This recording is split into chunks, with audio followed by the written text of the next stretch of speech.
Here we have ample evidence you can have it all. Ample performance and enough seats to prove it to a bunch of your friends. And behind their combined 8 passenger doors, a whole bunch of great tech. Let's drive the 2012 Audi A7 and the BMW 640i Gran Coupe, a 2013, and check the tech.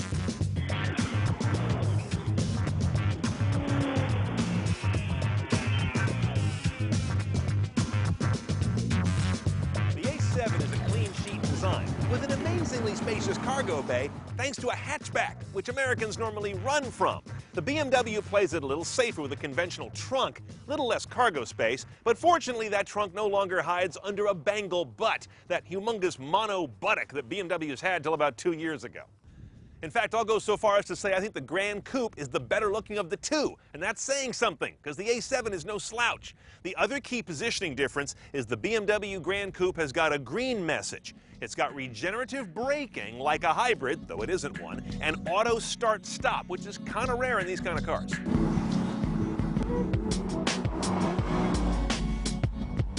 Rather different religion lives under the hood on these two cars. Both are 3 liters, both have 6 cylinders. Then they go like this. The Audi is a V6, direct injection, all the usual variable valve timing, supercharger in this case, 8-speed automatic, same as the BMW, all-wheel drive's the only way you can get it. It's an Audi after all. Now the BMW goes for an inline 6. It's a BMW after all. Again, 3 liters, but a twin-power, twin-scroll single turbo.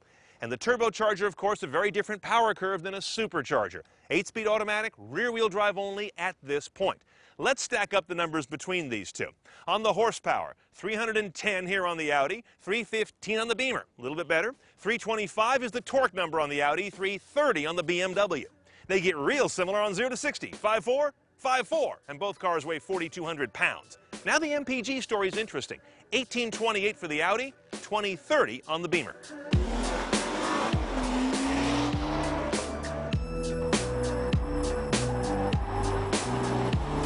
Let's compare the cabin tech. First off, neither car has a touchscreen. That's apparently a German thing. No greasy Fingerabdrücke. BMW has an app to put Facebook, Twitter, and web radio on the main screen, but it's iPhone only after almost 2 years on the market. The navigation rig can access live Google search via a built-in 3G connection. Audi takes roughly the same Google integration and then raises the stake to include live Google Earth imagery as one of its views. That's pretty cool. Screen is 10 inches wide, but kind of short.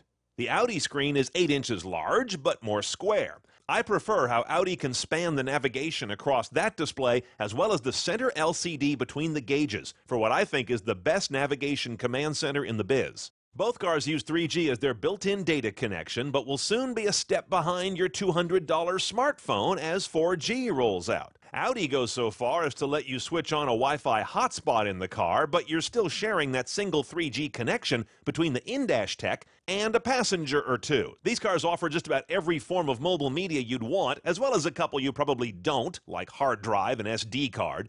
But the Audi makes one serious screw-up by omitting Bluetooth streaming. You know, that technology that some Kias, 1/3 its price, have? Both these cars proffer an image of serious performance. So off the road and onto the same tight track where the PCA Redwood region holds its Porsche autocrosses.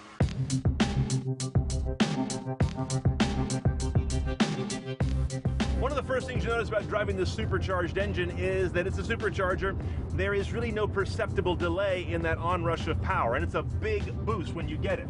There's also this all-wheel drive. All 4 paws are gripping. Once you get the feel of that, and Audi's Quattro is the best, you realize this car really knows how to vector itself in around corners. There's also a little bit of kind of drumming and thrumming of the chassis. I'm getting a little bit of the sound of parts moving in the undercarriage, which is not my favorite sound. But I don't believe that this car is built to be pressed as hard as a BMW of similar caliber. It also tends to do everyday driving a little more refinedly, I think.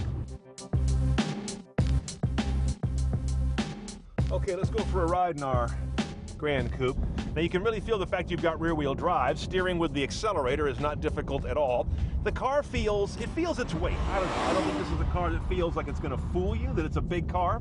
but a very capable big guy. Notice we've got the 4 BMW drive modes here. They're a little different on this car. If you go all the way down, you get to Eco Pro. Really dials off the responsiveness and maximizes your economy.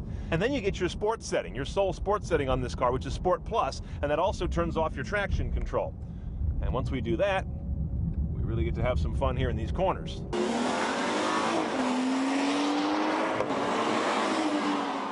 Both these cars are admirable performers, of course, with urgent onset of power, but not ridiculous power. Driving them side by side, I came to notice a distinct difference. When you hammer the Audi, it peels back the sporting pretenses to become more of a luxury car. In the BMW, the luxury veneer comes off to reveal more of a sporting car. I know the Audi has Quattro and the BMW just has casters in front, but in a street fight, I'm going to pick up the BMW keys.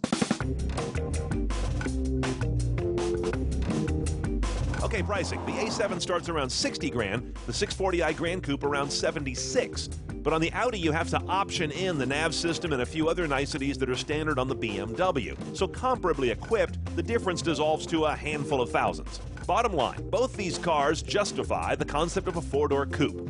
Each is a showcase of almost every kind of car tech. Audi needs to get Bluetooth streaming, BMW needs to get on Android. So which one goes in my driveway? Well, like you, I spend far more time getting around than driving for sport. So the A7 wins by a no, especially since I could probably bring it home at a lower cost.